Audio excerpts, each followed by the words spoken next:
피는 눈으로 화면을 보며 이야기를 시작한다. 피의 말 사이사이로 영화의 대사가 토막토막 잘린다. 저기가 서울인가? 돌아간다면 여기서보다 더 이방인으로 살겠군. 변한 것만 그렇지.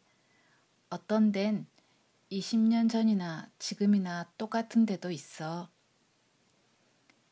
내 얘기 좀 해봐. 어떻게 지냈나? 내 얘긴 저 필름 안에 전부 들어있어. 화면을 바라보는 피의 눈은 조금씩 풀려가는데 나는 그가 조금은 더 열중해서 보아주기를 원한다. 흘려보낼 듯 보아버리기엔 너무 많은 열정과 에너지를 저 필름에 쏟아부었다. 등장인물의 그림자 하나도 소홀히 하지 않았고 시선의 각도까지 노트에 기록해가며 촬영한 필름이다. 너의 손은 코리안 퀼트일지 몰라도 죽었다 깨어나도 저런 영화는 만들지 못해. 피는 어느새 산만하게 제 이야기만 하고 있다. 그래? 내 프로젝트에 대해선 어떻게 생각하나? 늦어도 내후년이면 오버 더 네이처에 이 신약에 대한 기사가 실린다. 인류가 달에 첫 발을 디뎠을 때나 혹은 복제인간이 지구상의 어딘가에서 탄생하기 위한 초일기에 들어갔다는 뉴스처럼 지구를 흔들게 될 거야. 테크놀로지에 있어서의 판도라의 상자가 아닐까? 나는 좀 삐딱해진다. 피는 개의치 않는 표정이다. 과학이 핵산과 단백질의 차원을 넘어서는 거지. 태우면 한 줌 무기물일 뿐이지만 살아 숨쉬는 인간이란 핵산과 기억, 단백질과 욕망이 혼합된 기이한 존재가 아니겠어? 사람들은 불가능하다고 말했지. 난 할 수 있어. 난 기억과 욕망을 관리할 수 있게 된 최초의 의과학자로 영원히 기억될 거야. 연구에 대한 얘기를 끊임없이 늘어놓는 사이에 화면엔 어느새 엔딩 크레딧이 올라가고 있었다. 근데 마지막 장면 있잖아. 이랬으면 어떨까? 이제 피는 입을 열 때마다 술 냄새를 푹푹 풍긴다. 아까 우는 여자의 얼굴 말이야. 여자를 비추지 말고 차라리 실내의 어두운 모퉁이와 계단만 화면에 잡으면서 목소리로만 그의 이름을 부르게 하는 게 낫지 않을까? 이를테면 보이지 않는 여자의 표정에 더 커다란 슬픔을 담을 수 있지 않을까? 감정이 없는 무생물을 화면에 담으면서 말이다. 시들어가는 화병의 꽃도 좋겠지. 슬픔과 후회와 미칠 것 같은 분노를 담기엔 저 마지막 장면은 스스로를 제한하고 있는 것처럼 보인다. 저건 말이지, 이래도 안 올 거야? 하고 들이대는 것 같아. 안 그래, 심파? 피의 목소리는 낮지도 높지도 않다. 말을 더듬거나 혀가 꼬부라지지도 않았다. 헝겊으로 둘둘 싼 빈 술병으로 뒤통수를 가격당한 느낌이었다. 나는 왜 그 생각을 못했을까? 모든 가능성을 열어두었다고 생각했다. 무수히 신호를 바꿔가며 어리석어 보일 만큼 많은 데모 필름을 만들어 보았다. 더 이상의 효과는 없을 거라 확신하며 고른 시퀀스였다. 왜 끝내 그쪽으로는 내 상상력이 미치지 못했을까? 영화는 삶의 그림자일 뿐이야. 그림자는 잡히지 않기 때문에 그림자다. 무언가를 굳이 말하려 하지 말고 말할 수 없는 것들을 그려서 그 실체가 떠오르게 해봐. 넌 너무 친절해. 천천히 익사한 시체가 부패가 진행되면서 물 위로 떠오르듯 그렇게. 친절한 건 뻔하고 뻔한 건 지루한 거야. M은 돌아오지 않는다. 나는 시차를 핑계로 쉬고 싶다며 일어난다. 계단을 오르는데 P가 내 이름을 부른다. 고개를 돌려 쳐다보자 P는 눈을 가늘게 뜨며 내게 묻는다. 안데르센의 어린 시절 꿈이 뭐였는지 아니? 나는 그렇다고도 아니라고도 대답하지 않고 P를 바라본다. 안데르센의 꿈은 중국 왕에게 스카웃되어 금으로 된 궁전에서 노래를 부르며 살고 싶다는 것이었어. 만난 이후 처음으로 P가 미간을 좀 찌푸렸다. 무슨 말을 하고 싶은 걸까? 꿈은 이루어지지 말아야 하는 거야. 나는 대답 없이 P의 눈을 잠시 바라보다 2층으로 올라왔다. 피오르드의 물빛은 그 사이 회색으로 바뀌었다. 바깥은 더 이상 어두워지지 않는다. 그림자가 생기지 않는 흐릿한 밝음 속에서 노란 야생화 꽃빛이 아까보다 더 도롤해졌다. 줄기를 자르면 일시에 둥실 떠오를 것 같다. 내가 여기까지 온 건 P에게 다만 필름을 보여주려던 게 아니었다. 나는 오슬로에서 내 필름이 상영되는 것을, 평론가와 언론의 주목을 받는 날을, 그동안의 내 영화 성과가 실린 보도자료를 P에게 보여주고 싶었을 것이다. 그런데 P는 시사회에 같이 가지 않겠다 한다. 내 영화에는 내 욕망만이 도드라져 보인단다. 집착만이 선명하단다. 친절하고 뻔하고 지루하단다. 방향무인한 태도로 논문 발표를 하던 P. LA의 상류층 환자를 상대하는 병원에서 오리엔탈 익스프레스라 불리며 환자들의 신으로 군림했다던 P. 천국의 풍경이 이러할까 싶은 스칸디나반도의 한 점. 운작 크레보에 자리 잡은 채 이제 기억과 욕망을 제어하는 신약을 출시하겠다는 P. 그에겐 이곳의 풍경처럼 밤이 없다. 끝내 어두워지지 않는 대기와 점점 요염하도록 제빛을 바라는 야생화와 얼어붙은 강처럼 보이는 피오르드를 바라보며 나는 창가에 오래 서 있었다. 들판 끝에 한 점이 보인다.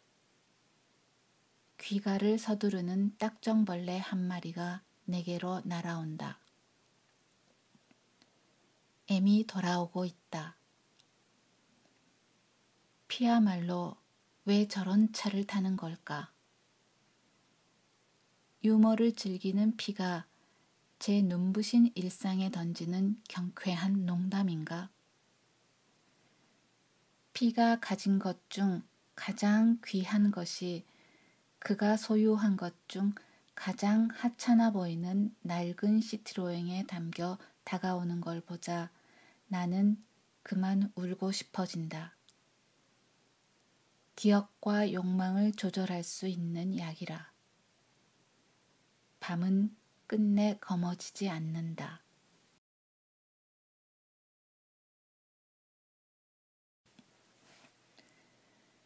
같이 갔으면 좋았을 텐데 라고 앞질러 말하는데 내가 더 무엇라 할 수 있겠는가.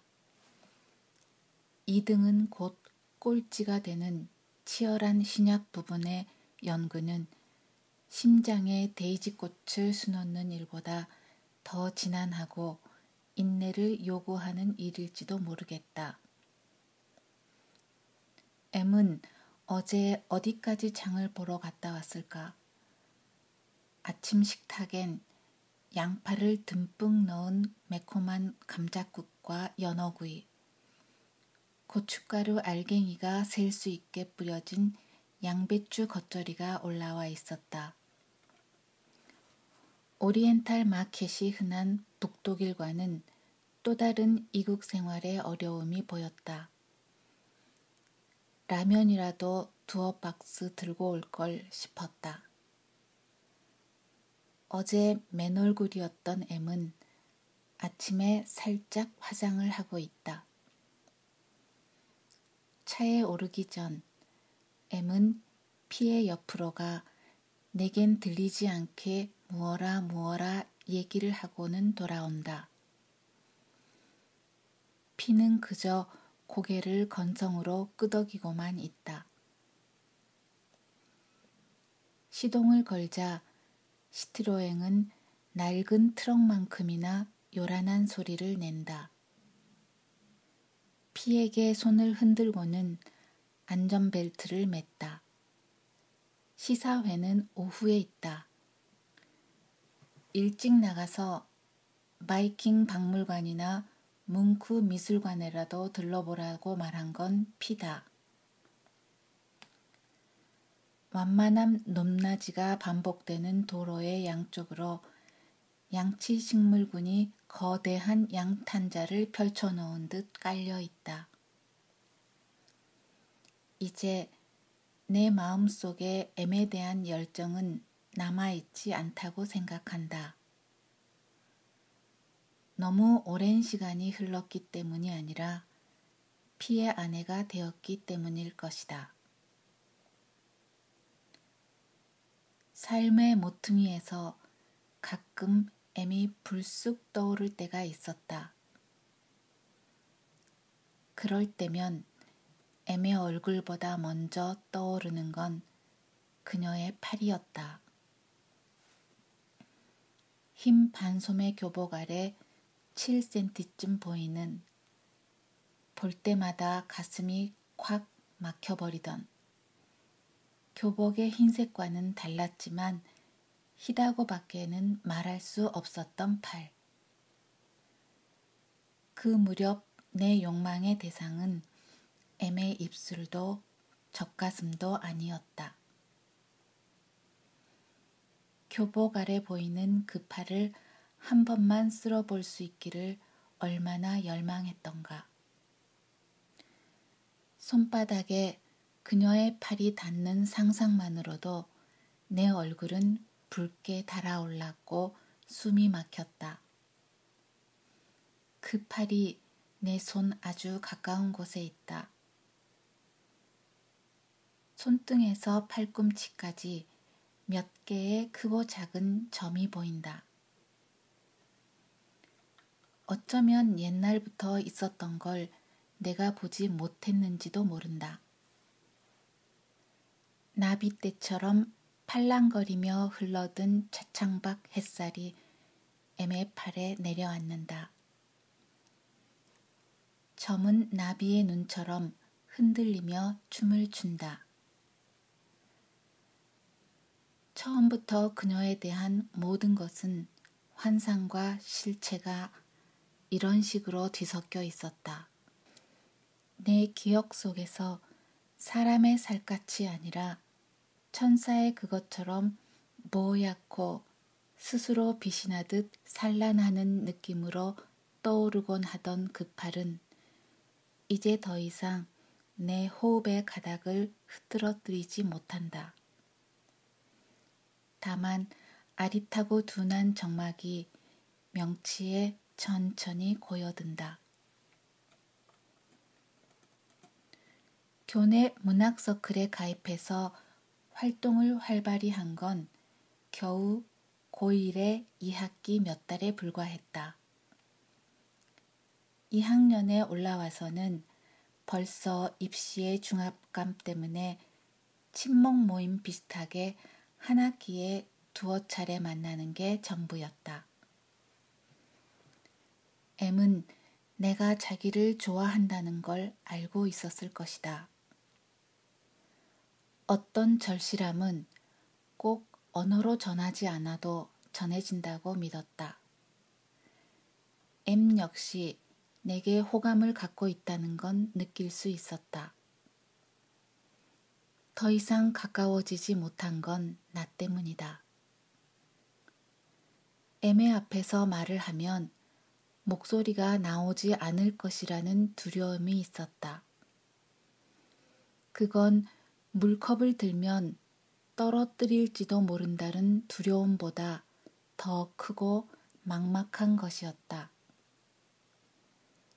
여럿 앞에서 이야기할 땐 아무렇지도 않다가 M에게 말을 하면 내 목소리가 나오지 않을 것이라는 강박이었다. 말을 하기 전에 벌써 드러난 팔을 보는 순간 내 호흡은 흐트러져 버렸다. 3학년 때 가입도 하지 않은 P가 M과 함께 서클룸에 들어섰을 때 나는 불안과 분노와 체념을 동시에 느꼈다. P와 나란히 들어서는 M의 표정에서 나는 사랑이라는 추상을 그린 그림 문자를 읽고 있었다. P가 미국으로 갈 때 M도 같이 떠났다. 뒤늦게 영화학교에 등록하면서 내가 뉴욕으로 간 게 그 1년 뒤다. 동부와 서부에 떨어져 있긴 했지만 근처로 촬영 여행을 갈 일이 있어도 한 번도 P를 찾아가 보지 않은 것은 M 때문이었을 것이다.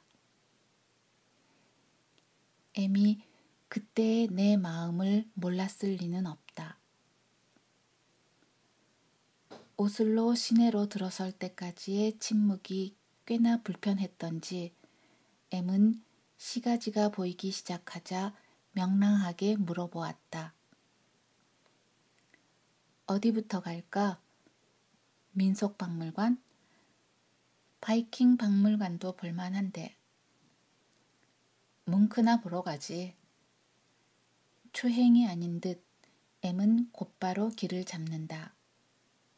경사진 넓은 잔디밭 위에 세워진 미술관은 미니멀한 외형이 인상적이다.